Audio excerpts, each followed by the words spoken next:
Get the latest movie reviews, Hollywood news, and inside views.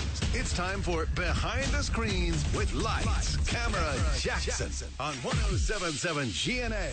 All right, well, here he is. He takes us behind the screens. He's a professional film critic. He's also a Philadelphia Eagles fan. And first, I just want to say congratulations on the Eagles making it to the Super Bowl, Jackson. Thank you, Brian. I appreciate this. And if you listened last Friday, this means that Brian Cody owes me some form, like a $25 Regal movie gift card, something in that range. Yeah, that was a good bet, Jackson. I wasn't here on Friday. I missed that. That was a very good bet. Jackson. And Brian went hard on Jackson. I felt bad for him because he was like, they're terrible. They're not worthy to be there. They weren't. Jackson was so gracious. He's just like, yeah, whatever. We'll see what happens on Sunday. Like Jackson just kept saying that, and I loved it. I love that they made a bet and everything. Jackson doesn't resort to my tactics of just stupidity. Clearly. But here's the thing. I'll offer you another wager because I don't think they're going to win the game. I'm not going to be as cocky and arrogant and foolish as I was in saying terrible things about the city. But they're going to lose to the Patriots because everybody loses to the Patriots. It's just the Giants. It's just exactly. It's just written. So we'll go. So I think I definitely was going to regift the gift. And then that was going to be my losing bet to you because somebody, I think, along the way has given me a $25 Regal gift certificate. Nice. So I think I have 50. So would you want to go double or nothing on that bet? You win the game. I owe you 50. I win the game. Then we're even. It's up to you. You can take it or leave it. Doesn't matter to me. Oh, man, it's tough because if anybody offers me Regal money, movie money, I take it and I run because I use it so much, Brian Cody. Take it, Jackson. I think I should take it. I'll make a different bet with you, but I want to take this thing while I can. Go ahead. No. What were you going to suggest? Oh, maybe we'll do a different set of another separate Regal gift card. I like that. What do you mean? Hey, it doesn't hurt to try. Right? Isn't one Regal gift card good for all the Regal cinemas? Yeah, but AMC. We'll talk this out. We got next week to figure this out, Brian. We got next week to figure this out. Here's Jackson. All right, we'll talk to you next week. Then. No, I'm just kidding. No, I'm just joking. Movie's coming up. So let's talk. Where do we want to go first? Do we want to talk about Oscars, Oscar snubs, or do we want to just get right into the movies for the weekend? Well, I got to talk about The Boss Baby because I've been on Twitter all week and looking at everybody being outraged by The Boss Baby getting an Oscar nomination for Best Animated Feature. You know, I didn't love The Boss Baby. I think you guys, we were emailing back and forth this weekend. Some of you are big fans of Boss Baby, right? It's hilarious. Love that movie. Yeah, I haven't seen it. It's really funny, and Brody's obsessed with it. Yeah, Boss my Baby, little cousin is and too. I'm convinced that Brody doesn't watch it to be entertained. He watches it to learn. He watches it to learn about how Alec Baldwin does voice work. Clearly, yes. It's really good. You know, it's really everybody liked it when it came out because of Alec Baldwin. He was hot on doing the Trump character on SNL. All of that. So the fact that people are now upset, it also got nominated for the Golden Globe.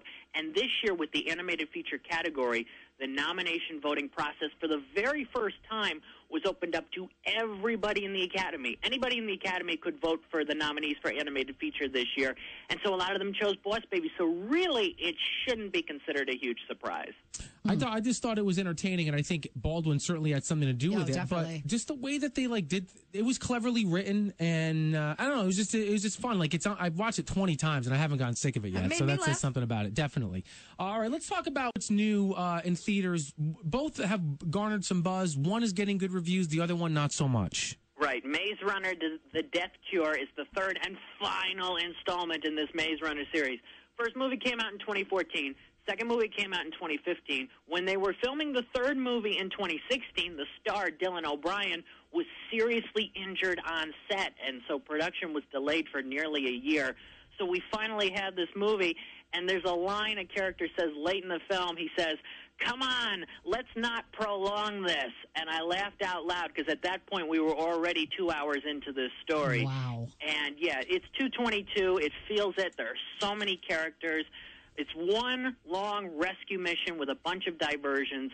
It's laughable in spots. The thing is, if you're a big fan of these books and of the first two movies, this film does wrap things up. It really does. So maybe you'll be satisfied in that way. If you haven't been with this series from the beginning, there's no reason to start now. Christian Bale is in the other movie, Hostels, which I have no idea what it's about, but it's getting good reviews. And so usually if something's reviewed well, I tend to take notice. But this one, I have no idea. What do you think of it? What is it even about? It's a Western. It's set in the 1890s, and he plays a U.S. Army captain who has to escort an imprisoned Native American chief and his family from New Mexico to Montana. Christian Bale is outstanding in this movie. I wish he got a surprise Best Actor nomination on Tuesday because it's one of his best performances ever. Rosamund Pike from Gone Girl plays a grieving widow who joins Bale's character on this journey. She is excellent, too.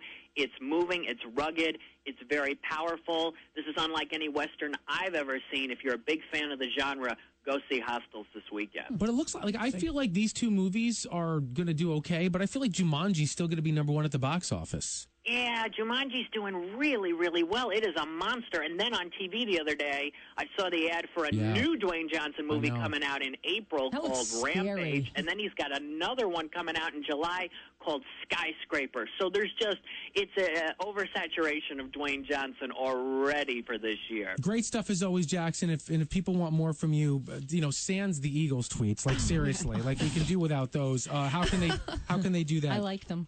Lights-camera-jackson.com and Twitter at LCJ Reviews, Instagram at LightsCamJackson. So yes, we'll figure this out. Next week we'll do an official crazy bet. We'll do crazy predictions for what's going to happen for the Super Bowl. Yep. We'll talk about Timberlake. We'll talk about the Eagles, who are going to crush the New England Patriots. Oh, so confident. All right, then. Whatever you say. Got a week. Thank you, Jackson. Have a great weekend, buddy. We'll talk to you next Friday. You too. Bye.